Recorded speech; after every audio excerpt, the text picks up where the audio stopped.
बड़े से बड़ा निशान छुआ, उठाया गोद में माँ ने तब आसमान छुआ। माँ से मोहब्बत हमें इतनी है कि हम गाय तक को माँ कहते हैं। चलो चलते हैं मिलजुल कर वतन पर जान देते हैं।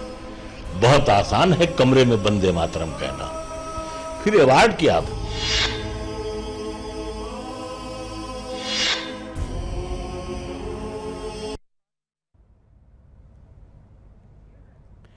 नमस्कार, प्राइम डिबेट में आप सभी का बहुत बहुत स्वागत है। मैं ब्रजेश मिश्रा हूं। प्राइम डिबेट में मूलतः हम लोग उत्तर प्रदेश के सबसे बड़े मुद्दे की चर्चा करते हैं, लेकिन आज प्राइम डिबेट का दायरा बढ़ाते हैं और देश की सियासत की बात करते हैं। इन दिनों साहित्यकार लगातार दादरी और मुंबई की घटना के बाद जो देश के जाने माने साहित्यकार हैं, कवि हैं, शायर हैं, जो इस देश की इंटेलेक्चुअल प्रॉपर्टी के तौर पर माने जाते हैं, उनमें एक होड़ सी मच गई है कि वो अपना सम्मान वापस कर रहे हैं। सरकार एक्शन नहीं ले रही है, इस विरोध में अपना अपना सम्मान सब लौटा रहे हैं। कभी सियासत के नाम पर सम्मान लौटाया जा रहा है, कभी व्यक्तिगत वजहों के नाम पर लौटाया जा रहा है, और कभी सिर्फ नाम की खातिर ऐसे सम्मान लौटाए जा रहे हैं। तो इन दिनों हमारे देश में एक अजब किस्म की सियासत चल पड़ी है कि साहित्यकार अब सम्मान वापस लौटा रहे हैं। लेकिन मेरे साथ आज जो अजीमोशान शख्सियत मौजूद हैं ईटीवी के स्टूडियो में, वो एक बहुत ही पाक दामन व्यक्ति हैं और जिन्होंने शायरी के क्षेत्र में, उर्दू के क्षेत्र में और हिंदी के क्षेत्र में किसी परिचय का मोहताज नहीं है। वो इतना बड़ा नाम है कि जहां बैठ जाते हैं लाइन वहीं से शुरू होती है। और उर्दू की ये अजीमोशान शख्सियत आज ईटीवी के स्टूडियो में है, जनाब मुनव्वर राना। दरअसल मुनव्वर राना ने कल एक स्टेटमेंट जारी किया और ये बात मीडिया से कही कि सम्मान वो नहीं लौटाएंगे, लेकिन अगर ज़रूरत पड़ी तो भूखे बैठेंगे, धरना देंगे सरकार के खिलाफ कि सरकार एक्शन क्यों नहीं ले रही है। तो तमाम साहित्यकारों की होड़ के बीच इस महान शख्सियत ने एक नई बात कह दी। आज विशेष तौर पर मैंने स्टूडियो में आमंत्रित किया हुआ है बहुत ही खास, बहुत मशहूर, किसी परिचय के मोहताज नहीं, जाने माने शायर, अंतर्राष्ट्रीय स्तर के कवि जनाब मुनव्वर राना साहब। तो राना साहब, बहुत बहुत स्वागत है आपका आज ईटीवी के स्टूडियो में। और ये मेरे लिए बहुत ही बात है कि आज आपके साथ मुझे स्टूडियो में शेयर करने का मौका मिला। पिछले दिनों जिस तरह से देश का माहौल है, उस माहौल से एक बात निकलकर सामने आई है कि सियासत का हिस्सा अब हमारे साहित्यकार भी हो गए हैं और सम्मान लौटाने की परंपरा ट्रेंड को सही मानते हैं, या फिर ये विरोध करने का गलत तरीका है, या फिर उस दिशा में बढ़ना चाहिए कि विरोध करने का जो डेमोक्रेटिक वे है, जो डेमोक्रेटिक तरीका है, जरूरत पड़ेगी तो आप धरना देंगे, प्रदर्शन करेंगे, बैठेंगे। लेकिन ये साहित्यकारों ने जो नई परंपरा शुरू की, क्या ये जायज? जी, शुरू कीजिए। देखिए, जो परंपरा पुरानी, हर जमाने में शायर, कवि, लेखक, चित्रकार, पत्रकार, उन्होंने अपने सम्मान वापस किए हैं, दे रहे हैं। लेकिन जो मौजूदा सूरत हाल है उसमें मेरा इख्तलाफ कि जिन लोगों ने इस्तीफा दिया है या जिन लोगों ने सम्मान वापस किया है, हम 100% उनके साथ हैं। लेकिन मेरा कहने का मतलब सिर्फ ये है कि अगर सूरत हाल अभी ये है, उसमें अगर दुनिया में हर काम तकरीर से हल हो जाता, स्पीच से हल हो जाता, तो डायनामाइट ईजाद करने की इजाज़त ज़रूरत नहीं पड़ती। वाह। तो जो हालात हैं इस वक्त, किसी की कोई सुनता ही नहीं है। कहा जाता है सरस्वती पुत्र है, लेकिन इज्जत देश में नहीं रह गई है। लक्ष्मी जी की इज्जत रह गई है। हर आदमी लक्ष्मी के पीछे भाग रहा है। कोई बहुत बड़ा अमीर से अमीर होता जा रहा है, गरीब से गरीब होता जा रहा है। मैंने कहीं लिखा भी है कि हिंदुस्तान में हवाई चप्पलों के कारखाने सिर्फ इसलिए हैं कि गरीबों के पांव भी होते हैं। भी जो मसला है इसमें, हमने ये कहा कि वैसे मेरा विरोध इसलिए भी कुछ नहीं है कि जब कोई दौड़ शुरू होती है तो उसमें कोई लाइन लेंथ नहीं होती है, जो जैसे होता है बाद में सब तरतीब दी जाती है, ऐसे ऐसे ऐसे ऐसे ऐसे। तो जैसे दुनिया बनाई होगी तो पहले बिल्कुल एक दुनिया ये हुआ कि ये कॉलोनी है, ये दरिया है, ये गए। मेरा कहने का मतलब यही था कि अगर एहतजाज का कोई, मेरे हिसाब से मैं अपने बारे में जो कह सकता हूँ कि ये कोई सम्मान वापस कर देना या कहीं से इस्तीफा दे देना, रिज़ाइन कर देना, ये सब हमारे लिए बहुत आसान सी चीज़ें हैं और लोगों को ये मालूम है कि हम मेंटली इतना हर वक्त तैयार रहते हैं, इस्तीफे तो जेब में लेके चलते हैं, इसकी कोई दिलचस्पी नहीं है। इसलिए कि मुझे मालूम है कि ये जो सम्मान होते हैं इनसे कोई बड़ा नहीं होता है। ये गालिब, मीर, तुलसी, कबीर, इनको अगर सम्मान मिले भी होंगे तो वो राजा भी नहीं रह गया होगा, नहीं रह गया, वो सम्मान भी नहीं रह गए। उनकी शायरी, उनकी कविता, पत्रकार, उनकी चित्रकारी वही जिंदा रखती है। तो ये बहुत मामूली सी चीज़ है। अगर कोई समझता है कि ये सम्मान वापस कर देना या सम्मान मिल जाना, तो हम शायद बचपन से बहुत इस मामले में ज़िद्दी रहे हैं। पर्सनली हम ये कह सकते हैं, मैं बंगाल उर्दू एकेडमी का तकरीबन 22 बरस तक गवर्निंग बॉडी का मेंबर था। इस बीच मेरी 10 किताबें उर्दू में आई। मैंने कभी कोई किताब सबमिट ही नहीं की। मैंने कहा नहीं मुझे किताब सबमिट करने की ज़रूरत ही नहीं है। मैं कभी ये इनाम ये मिल जाए वो मिल जाए इसमें रहा नहीं है। अगर इसका मुझे शौक़ होता तो मैं रायबरेली का रहने वाला हूँ। मैंने हमेशा वोट दिया है प्राइम मिनिस्टर को।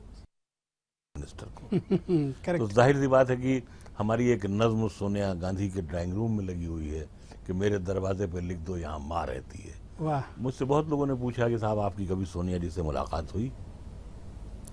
मैंने कहा नहीं, कभी कोई ज़रूरत महसूस नहीं हुई।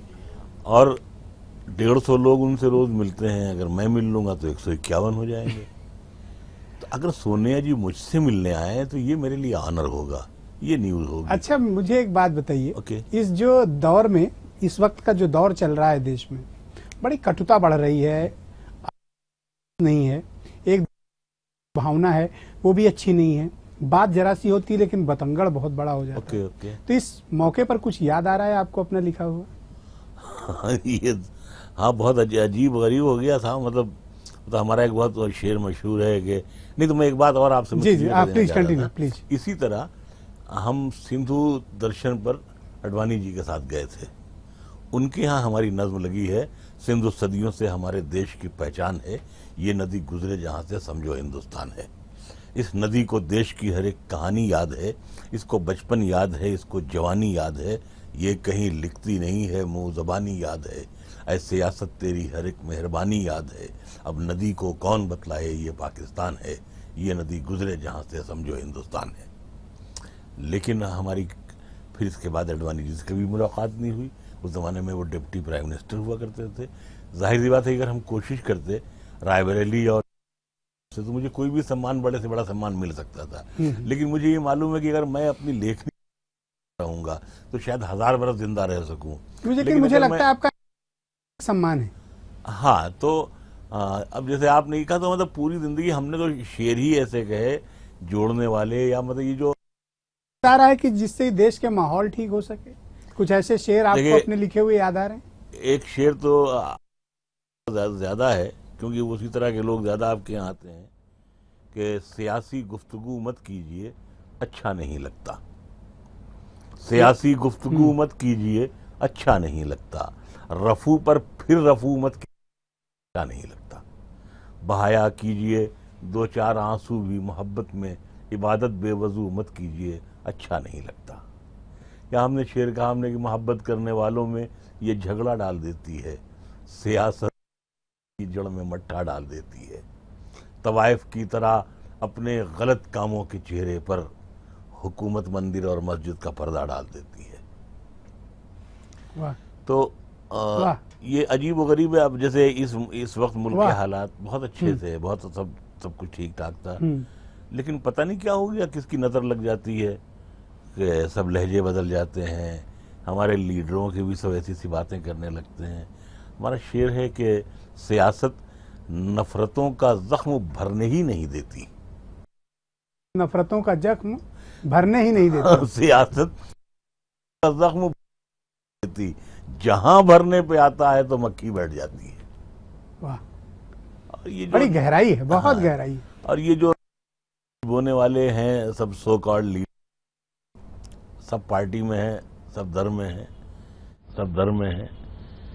एक शेर ये है कि मैं दुश्मन ही सही आवाज दे मुझको मोहब्बत से। मैं दुश्मन ही सही, मैं दुश्मन ही सही आवाज दे मुझको मोहब्बत से, सलीके से बिठाकर देख हड्डी बैठ जाती है। वाह, सलीके से बिठाकर देख हड्डी बैठ जाती है। या मैंने शेर कहा कि न जन्नत मैंने देखी है न जन्नत की तवक्को है। न जन्नत की तवक्को है, तवक्को मतलब आशा, उम्मीद। न जन्नत मैंने देखी है न जन्नत की तवक्को है, मगर मैं इस मुल्क का नक्शा बनाता हूं। वाह, और मुझे अपनी वफादारी पे कोई शक नहीं होता। वाह, मैं खूने दिल मिला देता हूं। वाह वाह वाह, मैं खूने दिल मिला देता हूं जब झंडा बनाता हूं। तो मेरा ये वंदे मातरम पर भी आपने कुछ लिखा था। हाँ, कि घर के भीतर या जी, कमरे। जी, हाँ, असल में यही है कि ये जैसे ये सब आज नहीं है। हाँ, वो लेटर हेड पार्टियां हो गई हैं, छोटे छोटे कुनबा टाइप का बना लिया है। नहीं, कुनबा भी नहीं है, दरबे हैं। दरबे। हाँ, जिनमें कबूतर रहते हैं, कौवे रहते हैं, इस तरह के जो हैं। कौवे ज्यादा आ गए हैं। हाँ, कौवे और कबूतर तो फिर भी शरीफ है बेचारे। नहीं, असल में जब तक कौवे ज्यादा आ गए हैं। जब तक कौवे भी बोलते नहीं है तो कोयल से ज्यादा अच्छे मालूम होते हैं। अच्छा, जैसे ही वो बोलते हैं वो बहुत बुरे मालूम होने लगते हैं। आप देखते होंगे मुंह सियासत खुलते ही उनकी गंदगी आ जाती है। फौरन गंदगी आ जाती है। क्या लिखा था आप? तो किसी का कद बढ़ा देना, किसी के कद को कम करना। किसी का कद बढ़ा देना और किसी का कद कम कर देना। किसी के कद को कम करना। वाह, हाँ, किसी का कद बढ़ा देना, किसी के कद को कम कहना, हमें आता नहीं वो मोहतरम कहना।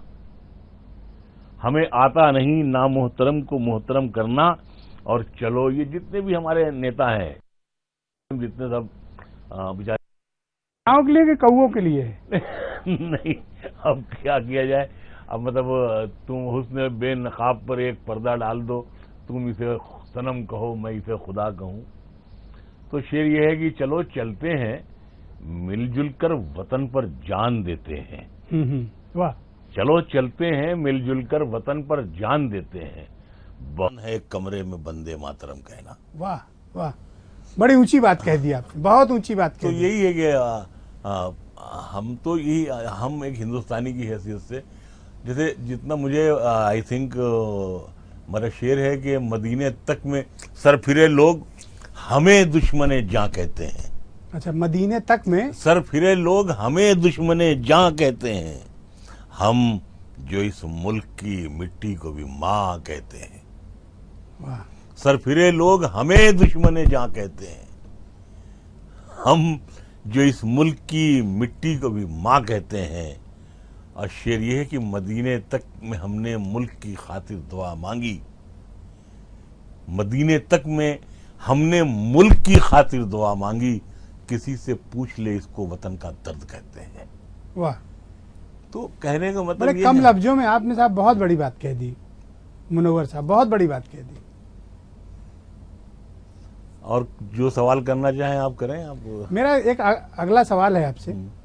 बार बार ये बात देश में कही जाती है जब कि पॉलिटिक्स जो है ये इंसान को बांट रही है, जी, देश को बांट रही है, प्रदेश को बांट रही है, हमें और आपको बांट रही है।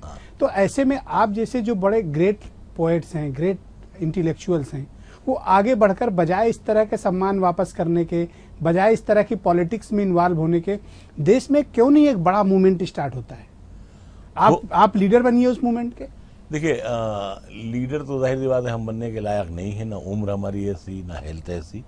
लेकिन ये है कि हम सिपाही अच्छे साबित हो सकते हैं, सिपाही बनने का हमें शौक भी है।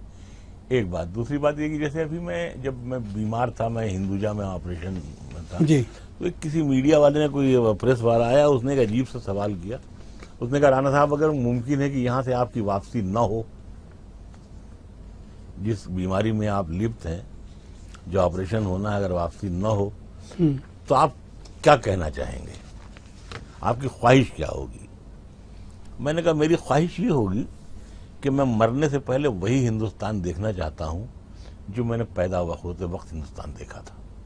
अच्छा अच्छा, सच्चा सच्चा, भोला भोला, पूरा पूरा। जब ये शेर हमें अच्छा लगता था अपना कि गांव के भोले भाले वासी आज तलक ये कहते हैं, गांव के भोले भाले वासी आज तलक ये कहते हैं, हम तो न लेंगे जान किसी की, राम दुखी हो जाते हैं। वाह। हम तो न लेंगे जान किसी की, राम दुखी हो जाते हैं। मेरा निवेदन है कि इसको एक बार आप और दोहराइए, ये आज के मौजू में बहुत ही उपयुक्त है। भोले भाले बासी आज तलक ये कहते हैं, हम तो न लेंगे जान किसी की, राम दुखी हो जाते हैं। स्टेशन से वापस आकर बूढ़ी आंखें सोच रही हैं, पत्ते देहाती रहते हैं, फल शहरी हो जाते हैं।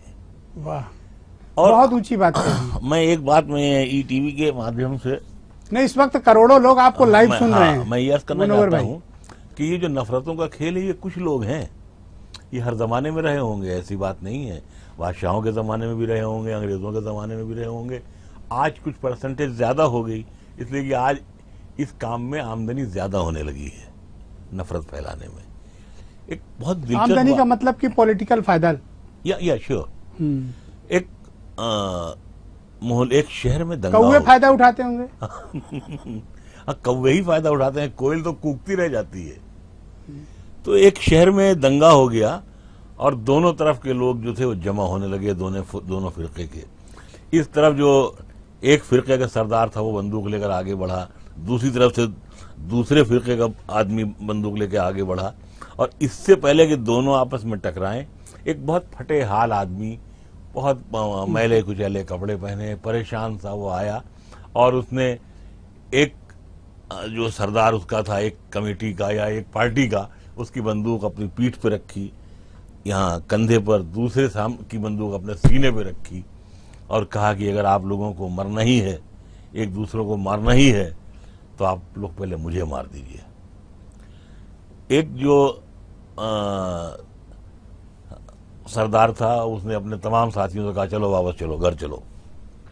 दूसरे साथी ने भी कहा चलो चलो घर चलो, खत्म। अब मोहल्ले के जो शरीफ लोग थे जो आए फौरन, जो छुप गए थे डर के मारे कि ये सब तो गुंडे हैं, लड़ रहे हैं आपस में, वो आया। उन्होंने उससे पूछा कि आप कौन है, कोई साधु हैं, ऋषि मुनि है, महात्मा है, मौलाना है, पैगंबर है, कौन है भाई आप? उसने कहा नहीं, हम तो बहुत गुनहगार और पापी आदमी हैं, हमको कुछ नहीं मालूम, हमने तो ये एक सरदार से 1 लाख उधार ले रखा है, दूसरे वाले से 1.5 लाख उधार ले रखा है। तो कहने का मतलब ये है कि जितने ये दंगे होते हैं सब अपने प्लाटों पे कब्जा करने के लिए, जमीनों पे कब्जा करने के लिए, और उससे मुल्क को नुकसान पहुंचता है। माफ कीजिएगा, अगर बाबरी मस्जिद का अगर हंगामा इस मुल्क में नहीं हुआ होता, राम जन्मभूमि बाबरी मस्जिद का, तो आज हमारा मुल्क जहां खड़ा है यहां 20 साल पहले पहुंच चुका होता। लेकिन अंग्रेज बहुत चालाक कौम थी, उसने सोचा कि एक मुल्क को हम असलहा नहीं बेचेंगे, वेपन। हम इस 1857 के बाद उसने ये तय कर लिया था कि इस मुल्क में हम रह नहीं सकते हैं, इसलिए कि यहाँ चोली दामन का जो मुहावरा है कि चोली हिंदी का शब्द है, दामन उर्दू का शब्द है। गंगा जमुनी जो मुहावरा है कि ये कहा जाता है कि गंगा इतनी पवित्र है कि उसमें हिंदू स्नान करते हैं, उसका पाप धुल जाता है। मुसलमान जमुना को इसलिए बहुत प्यार करता है कि जब वो पहली बार आया था तो जमुना के किनारे उसने आके वजू किया था और नमाज पढ़ी थी। तो ये चोली दामन का साथ है। अंग्रेजों ने सोच लिया कि हिंदू मुसलमान जो हैं ये दूध और शक्कर की तरह हैं, चोली दामन का साथ है, गंगा जमुनी साथ है। तब 90 बरस तक उन्होंने सिर्फ ये किया कि हम एक ऐसा काम करके जाएं कि ये पूरी जिंदगी लड़ते रहे, इनमें मेल ना होने पाए। इसीलिए उन्होंने इस मुल्क को इस तरह से तकसीम किया कि आज 3 टुकड़े हैं, 3 मुल्क हैं। और मजे की बात यह है कि आज वो वही असलहा तीनों मुल्कों को बेचता है, एक हिंदुस्तान को, एक पाकिस्तान को, एक बांग्लादेश को। मैं सिर्फ एक बात अर्ज करना चाहता हूँ, मैं हिंदुस्तान का, जाहिर सी बात है कि हम अक्सर ये बात कहते हैं कि पार्टीशन में हमारे ख़ानदान के भी बहुत लोग चले गए, और अगर मैं कभी दुनिया का ताकतवर आदमी बन गया, अगर मुझे बना दिया गया, तो मैं पाकिस्तान के कराची के कब्रिस्तान से अपने दादा और दादी की कब्रें नोच लाऊंगा और उसको रायबरेली की मिट्टी में बिछा दूंगा, इसलिए कि ये 2 कब्रें हमारे परिवार की तरतीब में कम पड़ रही हैं। वतन से दूर भी हम यारब, अगर वतन से दूर भी यारब, वहां पे दम निकले जहां से मुल्क की इस तरह दिखाई देने लगे। इतनी मोहब्बतों, इतनी मैं सोचता हूँ मन कि दुखी होता है आपका जब इस तरह का माहौल आप देखते हैं देश में, और पिछले लंबे समय से आपने 3-4 दशक से बहुत एक्टिव हैं आप लिटरेचर के क्षेत्र में, तो जिस तरह से माहौल देश का बदल रहा है, मिजाज बदल रहा है, भाषा बदल रही है, कौवे भी आप बता रहे हैं कि आ गए हैं। मैं आपने अजीब दुख सिरक पे हाथ रख दिया। आप मुझसे वाकिफ भी हैं, आप मेरे छोटे भाई और बेटे की तरह हैं ब्रजेश। अभी जब मैं बीमार हुआ था, या कभी भी जब मेरे साथ कोई मसला ऐसा हुआ है जिंदगी में, जितने मेरे काम मेरे गैर मुस्लिम दोस्त आए हैं उतने मुसलमान दोस्त नहीं आए। जिस वक्त भी मैं हिंदुस्तान में मैं नफरत में देखता हूँ, मैं बोलता हूँ कि मुझे अब मर जाना चाहिए, मैं ये देख नहीं पाऊंगा। मैं जब छोटा था तो रायबरेली में मेरे घर की सब छतें या मेरी बुआ की थी या मौसी की थी।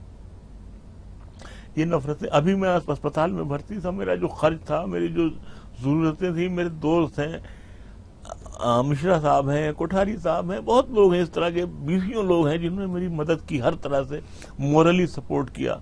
हमारे शुरू के जब मैं लखनऊ में आया तो सुभाष मिश्रा ने हमारी बेइंतहा मदद की, जो पत्रकार हैं। मेरा कहने का मतलब ये है कि मैं पाकिस्तान का वजीर आजम भी बनना पसंद नहीं करूंगा, मैं हिंदुस्तान का गुलाम बनना पसंद करूंगा, क्योंकि यहाँ सुभाष मिश्रा हैं, AP मिश्रा हैं, यहाँ गिरीश वर्मा है, मैं इनको छोड़कर पाकिस्तान भी नहीं जा सकता। तो हम यही से भी आपसे, आपके माध्यम से कहना चाहते हैं कि इस मुल्क में ये खत्म किया जाए, या हमारे जैसे लोगों को खुदकुशी करने का हुक्म दे दिया जाए, इजाजत दे दी जाए, ताकि हम ऐसा न देख सकें।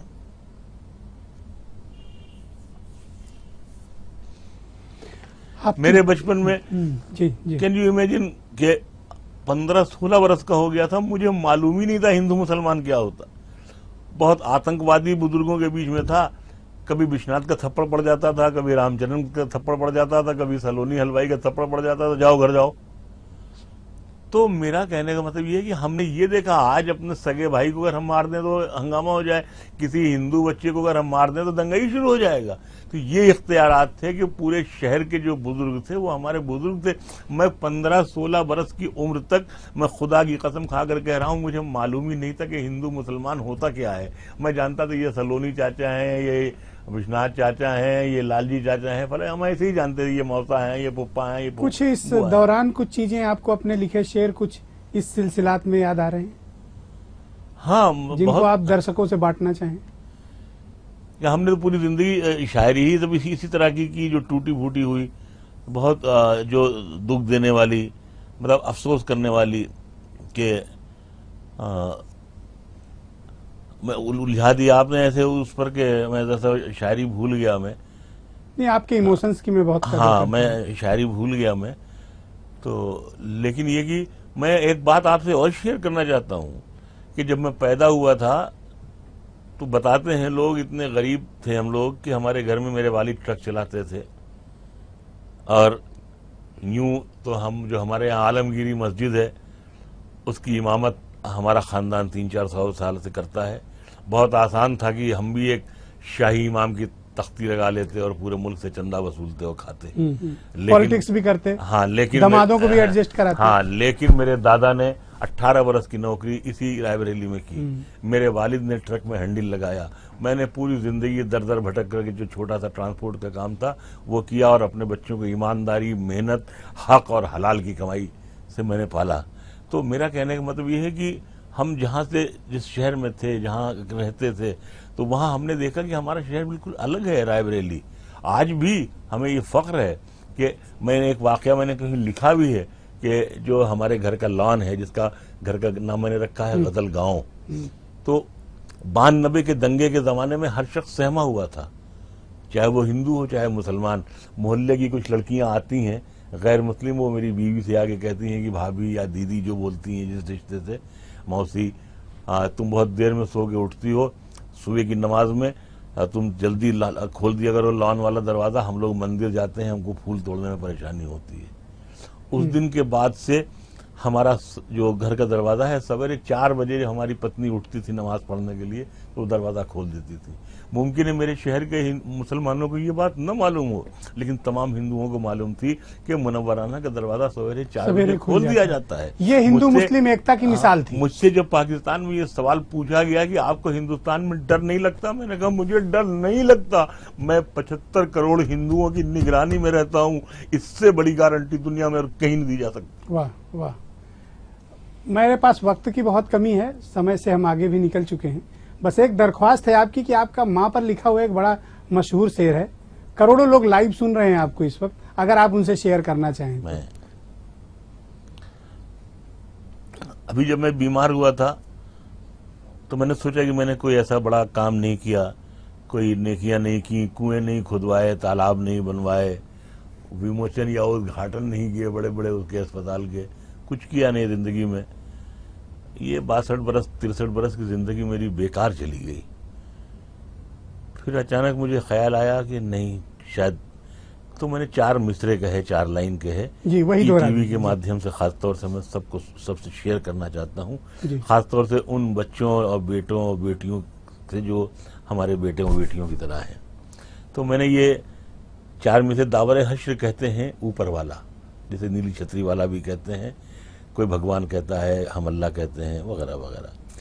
तो मैंने शेर ये कहे कि दावरे हश्र तुझे मेरी इबादत की कसम, दावरे हश्र तुझे मेरी इबादत की कसम, ही ये मेरा नामे आमाल इजाफी होगा, नेकियां गिनने की नौबत ही नहीं आएगी, मैंने जो माँ पे लिखा है वही काफी होगा। एक मतलब मेरा ये है कि बुलंदियों का बड़े से बड़ा निशान छुआ, उठाया गोद में माँ ने तब आसमान छुआ। एक मतलब मेरा है कि मेरी ख्वाहिश है कि मैं फिर से फरिश्ता हो जाऊं, मेरी ख्वाहिश है कि मैं फिर से फरिश्ता हो जाऊं, माँ से इस तरह लिपट जाऊं कि बच्चा हो जाऊं, कम से कम बच्चों के होठों की हंसी की खातिर ऐसी मिट्टी में मिलाना कि खिलौना हो जाऊं, ऐसी मिट्टी में मिलाना कि खिलौना हो जाऊं। और आखिर में मैं 3-4 शेर में गजल के पढ़ना चाहता हूं कि मैं जीवन के या जिंदगी के उस रास्ते पर हूं कि कब किस तरफ गिर पड़ूं, क्या है ये सब। तो ये है कि मौला ये तमन्ना है कि जब जान से जाऊं, मौला ये तमन्ना है कि जब जान से जाऊं, जिस शान से आया हूं उसी शान से जाऊं। मौला ये तमन्ना है कि जब जान से जाऊं, जिस शान से आया हूं उसी शान से जाऊं, बच्चों की तरह पेड़ की शाखों से मैं कूदूं, बच्चों की तरह पेड़ की शाखों से मैं कूदूं, चिड़ियों की तरह उड़ के मैं खलिहान से जाऊं, चिड़ियों की तरह उड़ के मैं खलिहान से जाऊं। मौला ये तमन्ना है कि जब जान से जाऊं, जिस शान से आया हूं उसी शान से जाऊं, हर शब्द महकने लगे लिखा हुआ मेरा, हर शब्द महकने लगे लिखा हुआ मेरा, मैं लिपटा हुआ यादों के लोबान से जाऊं, मैं लिपटा हुआ यादों के लोबान से जाऊं। मौला ये तमन्ना है कि जब जान से जाऊं, जिस शान से आया हूं उसी शान से जाऊं। एक शेर, खालिस हिंदुस्तानी शेर ये है कि जिंदा मुझे देखेगी तो माँ चीख उठेगी।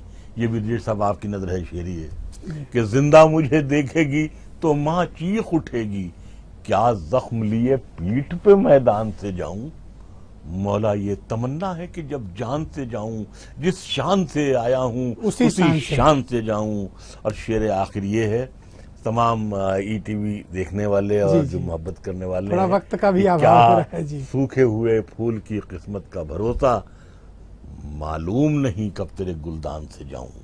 मौला ये तमन्ना है कि जब जान से जाऊं, जिस शान से आया हूं उसी शान। मुनव्वर भाई, मैं आपको बहुत शुक्रिया अदा करता हूं कि आपने आज अपने अमूल्य शेर, जिनकी कोई कीमत नहीं है, प्राइसलेस हैं, और जो इस दुनिया में और खासतौर पर भारतीय संस्कृति और इंडियन जो लिटरेचर है उसमें आप डिक्शनरी के तौर पर याद किए जाएंगे जब भी इस दुनिया में आपने अपने शेर के जरिए आपका नाम होगा।